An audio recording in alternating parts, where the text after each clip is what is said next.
नमस्कार, ताज़ा अपडेट के साथ मैं हूं आपके साथ अशोक वर्मा। आप देख रहे हैं टीवी 20 न्यूज़।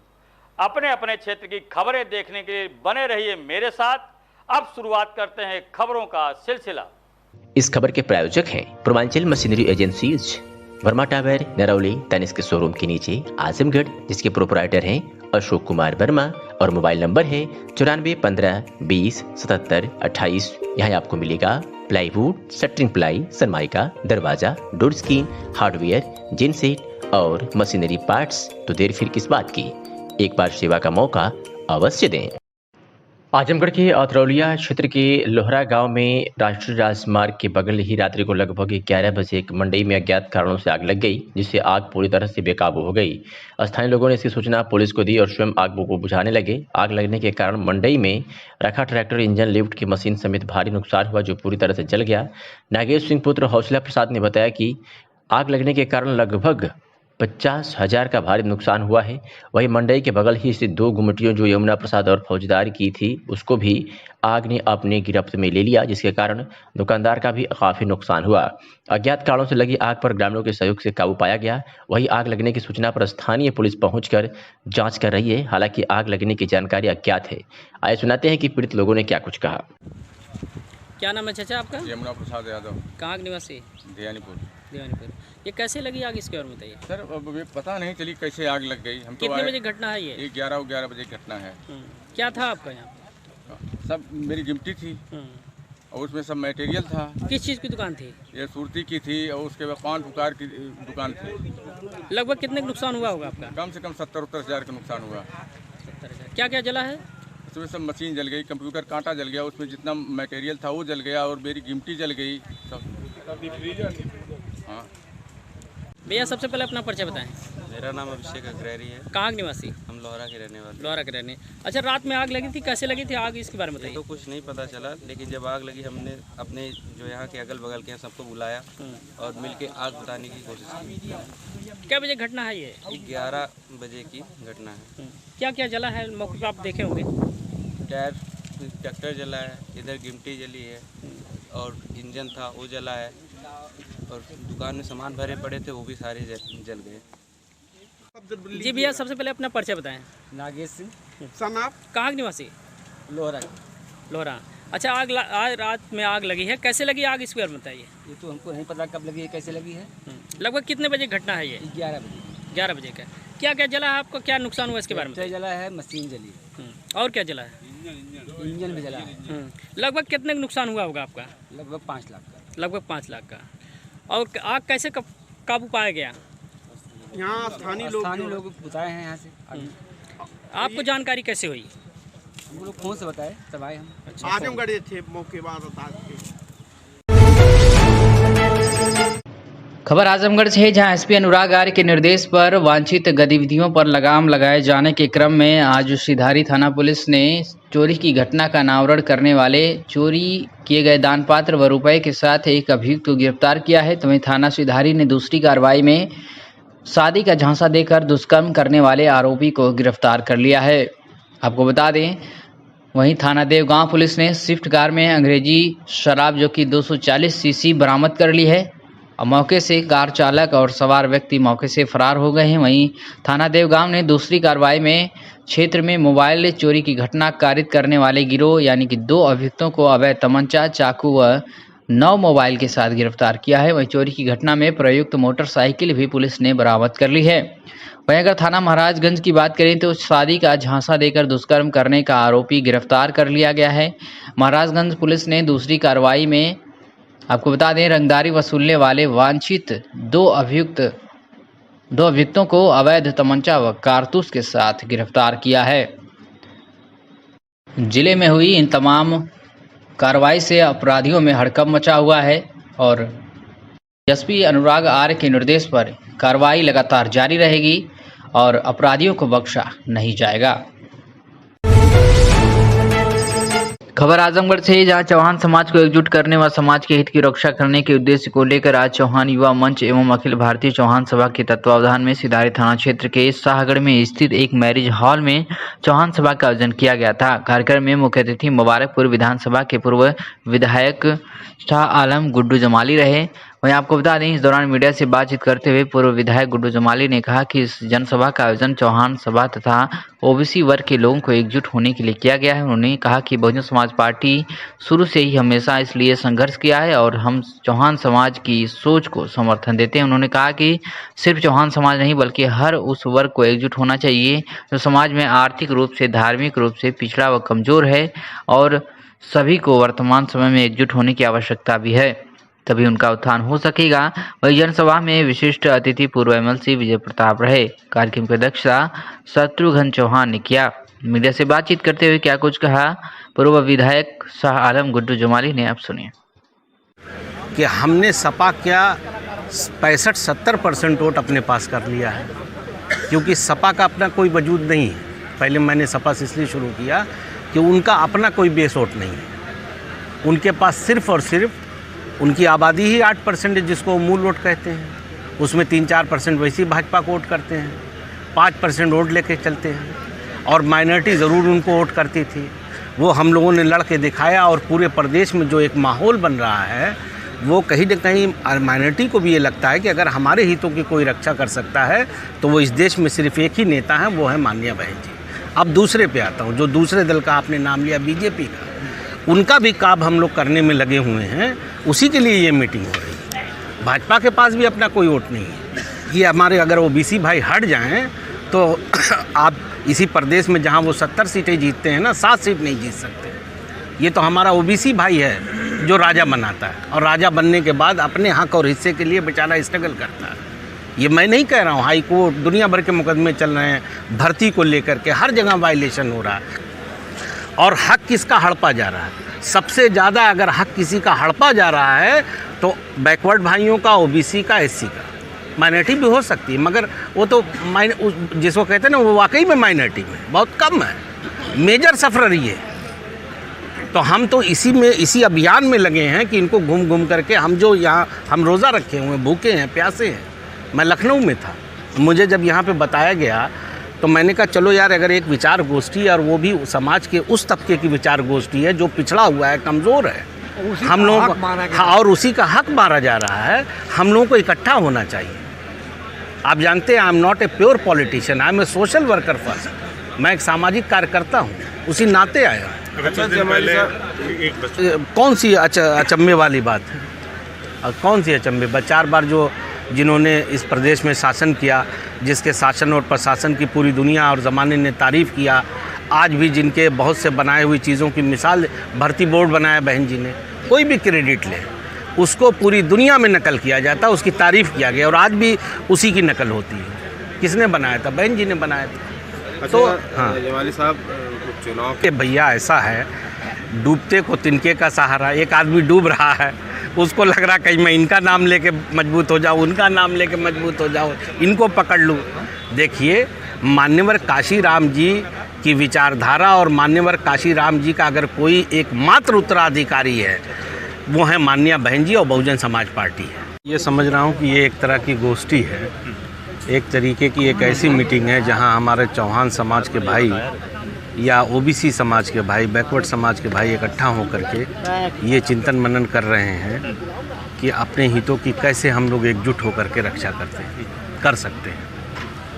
और चूँकि हम जिस पार्टी से बिलोंग करते हैं, बहुजन समाज पार्टी, हमारे दल ने हमेशा इसी के लिए संघर्ष किया है, इसी की बुनियाद पे ये पार्टी इसी विचारधारा पे चलती है।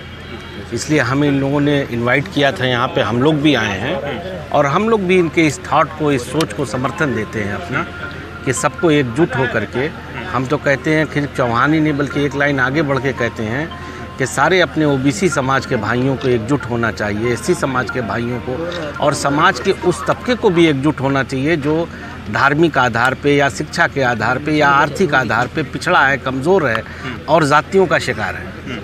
उन सबको एकजुट होकर के इसका चिंतन मनन करना चाहिए कि हम लोग इकट्ठा होकर के कैसे इस परेशानी से निजात पा सकते हैं। सत्ता दल की तरफ से और विपक्षी पार्टियों की तरफ से एक बात कही जा रही है कि मायावती जी का अस्तित्व समाप्त हो चुका है, बहुजन समाज पार्टी संघर्ष कर रही है, इसे किस तरह से देखते हैं? अब ऐसा है कि ये तो इसलिए कहा जाता है कि ये भी आप इस कंटेस्ट में समझिए, आदमी को जिससे ज़्यादा खतरा होता है उसको वो इस तरह से पोर्ट्रेट करता है कि भाई ये तो नहीं है। अब जैसे मैं आई एम सॉरी, अभी ये मैं इसके लिए नहीं आया हूँ। मैं चुनाव जब लड़ रहा था अभी बाई इलेक्शन, तो मुझको कहा जाता था कि मैं डमी कैंडिडेट हूँ।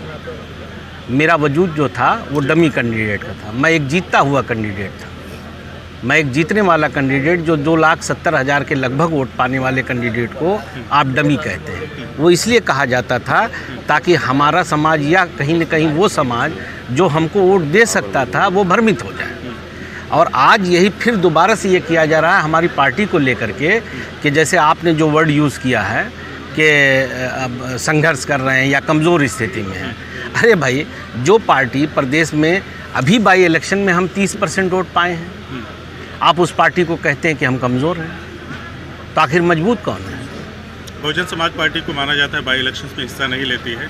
सपा का स्पष्ट आरोप है कि इसीलिए लड़ाया गया ताकि भाजपा को फायदा पहुंचाया जा सके। अरे भैया, हम न किसी को फ़ायदा पहुंचाते हैं न किसी को नुकसान पहुंचाते हैं, हम अपनी लड़ाई लड़ते हैं। हमारी नेता, हम लोगों का अपना एक जो फैसले होते हैं, वक्त बेवक्त अपनी पार्टी के हित को देख करके हमारी पार्टी में क्या इंटरेस्ट में है, उस वक्त ये कहीं किताब में मैनुअल में लिखा हुआ है कि हम नहीं लड़ेंगे ये चुनाव या बाई इलेक्शन नहीं लड़ेंगे। ठीक है, एक कस्टम बना कि भाई नहीं लड़ना है। लेकिन अगर हमें आज ये लगता है, हम नगर पालिका भी नहीं लड़ते थे संबल पे, आज हम लड़ रहे हैं, तो हमें एक में भैया हैं, अगर हमें ये लगता है तो बहुत सी पार्टियां टाइम टू टाइम अपनी चीज़ों को रिव्यू करती हैं। आप एक बात समझिए, कोई भी राजनीतिक दल हो, हर समय अपनी रणनीति को चेंज करता है, रिव्यू करता है।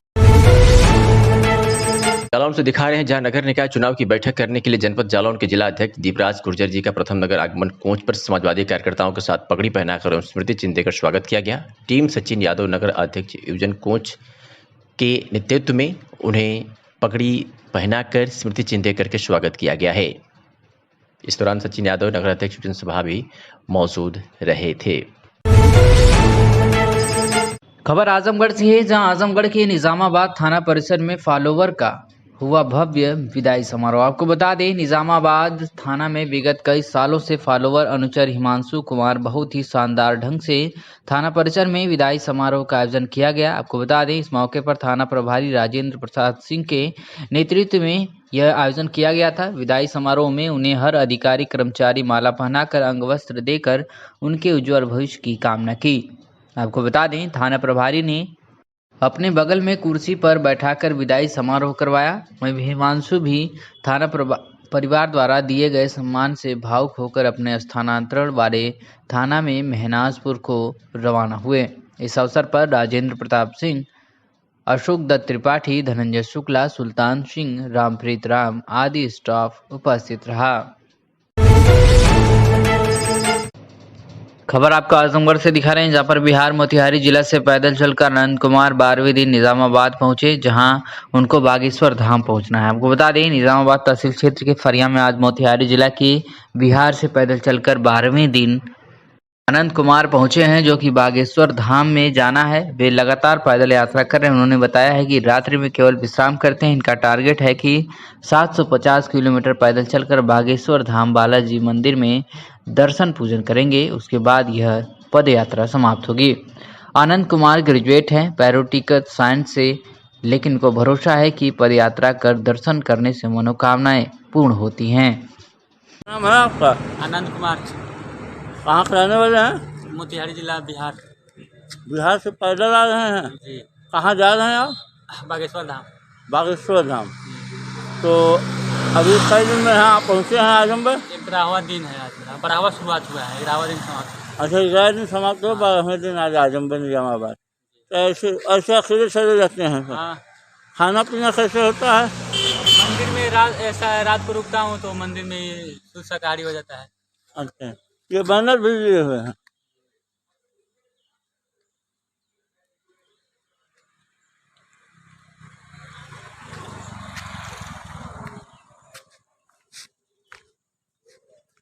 अभी कई दिन में पहुँचेंगे आप भैया? 15 से 20 दिन के बीच में टारगेट है। ये किसी दिन हो जाता है कि 40-45 किलोमीटर भी चले जाते हैं, किसी दिन 25-30 पे ही रुक जाते हैं, ज़्यादा थकान होती है। मतलब 25-30 किलोमीटर चले जाते हैं।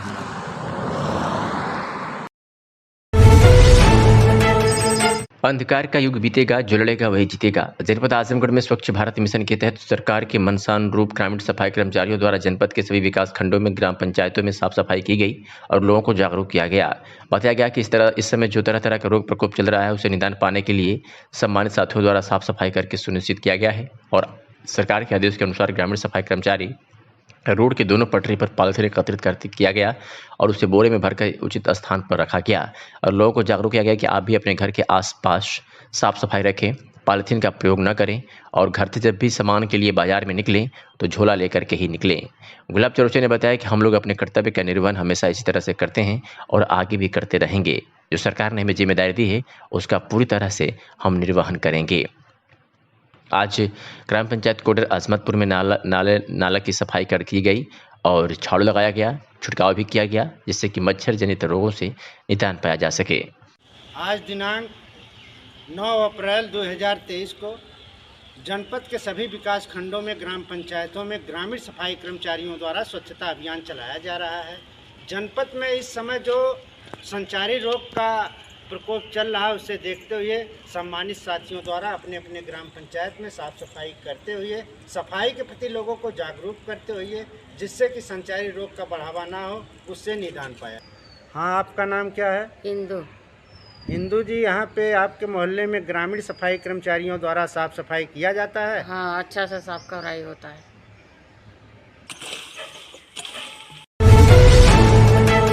खबर आजमगढ़ से है, जहां आजमगढ़ के अतरौलिया में हनुमान जन्मोत्सव के उपरांत भजन कीर्तन के साथ संपन्न हुआ भंडारा। हजारों लोगों को प्रसाद वितरण किया गया। आपको बता दें कि नगर पंचायत की पश्चिम पोखरा स्थित हनुमान मंदिर पर 3 दिवसीय कार्यक्रम के दौरान एक विशाल भव्य भंडारे का आयोजन किया गया था जो देर रात तक चलता रहा। इस विशाल भंडारे में पूरे क्षेत्र के हजारों की संख्या में श्रद्धालु पहुंचकर प्रसाद ग्रहण किए। वहीं इस विशाल भंडारे के दौरान भजन कीर्तन का भी आयोजन किया गया था जिसमें लोगों ने देर रात तक भजनों का आनंद उठाया। वहीं विशाल भंडारे का आयोजन नगर वासियों एवं मंदिर के पुजारी के सहयोग से किया गया जिसमें पूरे क्षेत्र से लोगों ने पहुंचकर जयकारा लगाते हुए भगवान का प्रसाद ग्रहण किया। वहीं मंदिर के महंत श्री श्री 108 राजीव लोचन दास जी ने बताया कि लोक कल्याण हेतु इस तरह के आयोजन से लोगों के अंदर आपसी प्रेम बढ़ता है व सनातन के प्रति लोगों में जागरूकता आती है। दूर दूर से लोग आकर इस भंडारे में भगवान रूपी प्रसाद ग्रहण करते हैं। आपको सुना दें कि मंदिर के पुजारी ने मीडिया से बातचीत में क्या कहा। जी बताइए किस चीज़ का भंडारा है और कैसा कीर्तन विषय चला इसके बारे में बताइए। देखिए, हमारे यहाँ प्रत्येक वर्ष की भांति इस वर्ष भी श्री हनुमान जन्मोत्सव का 3 दिवसीय कार्यक्रम रखा गया था जिसके उपलक्ष्य में कीर्तन भजन और भंडारा महंत श्री राजीव लोचन दास जी के नेतृत्व में हम लोग करा रहे हैं और ये प्रत्येक भांति चलता रहता है और बहुत ही दिव्य और भव्य पश्चिम पोखरा हनुमानगढ़ी। धन्यवाद। जय सीताराम। कितने बजे से चल रहा है आपका लगभग? ये हमारा 7 बजे से चालू हुआ है और देर रात तक चलता रहेगा निरंतर। लगभग 250 से 300 लोग अभी प्रसाद ग्रहण कर लिए हैं। लगभग अभी 18 से 1900 की तादाद में श्रद्धांजलि यहाँ प्रसाद ग्रहण करेंगे। क्या वर्षों पुराना मंदिर है महाराज? ये लगभग 30-40 वर्ष हो गए। परम संत श्री ब्रह्मचारी दास जी महाराज और उसके बाद नगीना दास जी महाराज, उसके बाद गुरु वक्स दास, फिर उसके बाद हमारे राजीव लोचन दास जी हैं इस समय। और ये हमारा हनुमान मंदिर छोटी छावनी अयोध्या जी को समर्पित है और राम जन्मभूमि न्यास के अध्यक्ष महान श्री नित्य गोपाल दास जी के नेतृत्व में इसकी देखभाल। हाँ। पुलिस अधीक्षक ऑपरेशन सोनभद्र त्रिभुवननाथ त्रिपाठी द्वारा थाना बभनी का वार्षिक निरीक्षण किया गया। सर्वप्रथम थाना बभनी पुलिस द्वारा एएसपी ऑपरेशन जनपद सोनभद्र को सलामी दी गई, जिस पर एएसपी महोदय द्वारा सलामी का अभिवादन लिया गया। सलामी के तत्पश्चात संपूर्ण थाना परिसर का भ्रमण करते हुए कार्यालय, हवालात, शस्त्रागार, कंप्यूटर कक्ष, मेस, बैरक, महिला हेल्प डेस्क, ड्यूटी रजिस्टर आदि का निरीक्षण किया गया।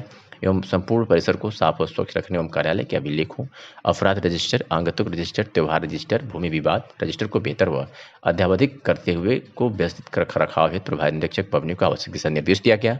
इसके अतिरिक्त थाना क्षेत्र के वांछित अभियुक्तों, वारंटियों की गिरफ्तारी, अवैध शराब, मादक पदार्थों, पशु तस्करी पर प्रभावी अंकुश लगाने, नक्सली संचरण पर रोकथाम हेतु समय समय पर प्रभावी कॉम्बिंग करने, महिला संबंधी अपराध पर त्वरित कार्रवाई करने, मिशन शक्ति कक्ष, महिला हेल्प डेस्क पर नियुक्ति पुलिसकर्मियों को आने वाली फरियादियों की समस्या को सहानुभूतिपूर्वक सुनकर उनका निस्तारण कराने, बैंकों व वित्तीय संस्थानों की सुरक्षा के साथ ही एंटी रोमियो टीम को क्षेत्र में जाकर महिलाओं, बालिकाओं को नारी सुरक्षा, सम्मान व स्वावलंबन के प्रति जागरूक करने हेतु संबंधित थाना प्रभारी को निर्देशित किया गया। इस मौके पर प्रभारी निरीक्षक बबनी अमित सिंह सहित अन्य अधिकारी एवं कर्मचारी मौजूद रहे।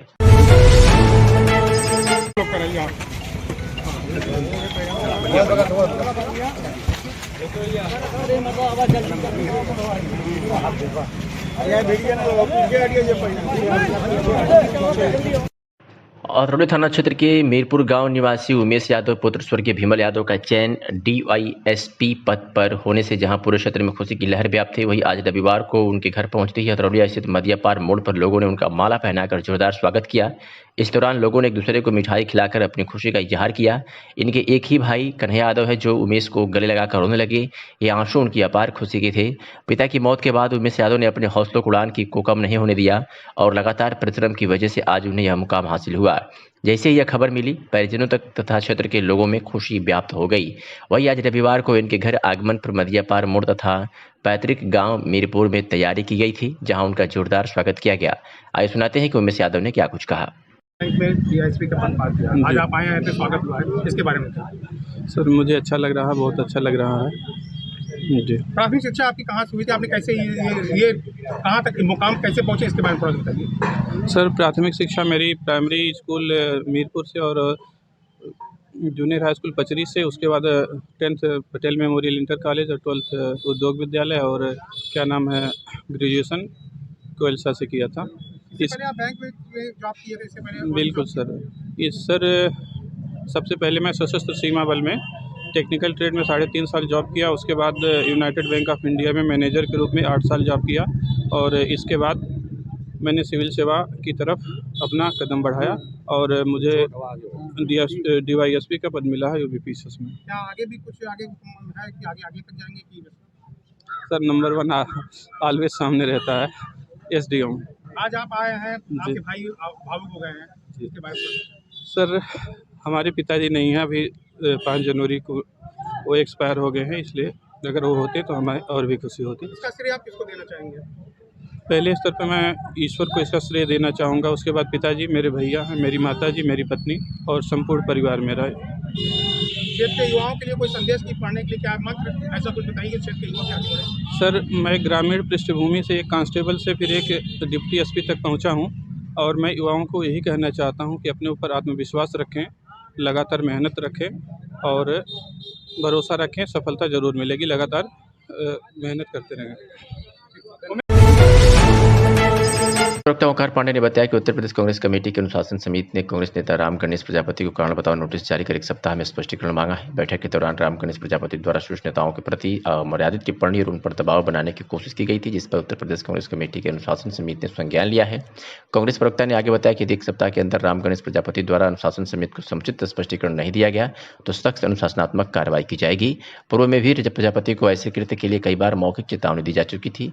अनुशासन तोड़ने वाले किसी भी व्यक्ति को पार्टी कतई बख्शने वाली नहीं है। अनुशासनहीनता करने वाले अन्य लोगों को भी चिन्हित करने का काम चल रहा है।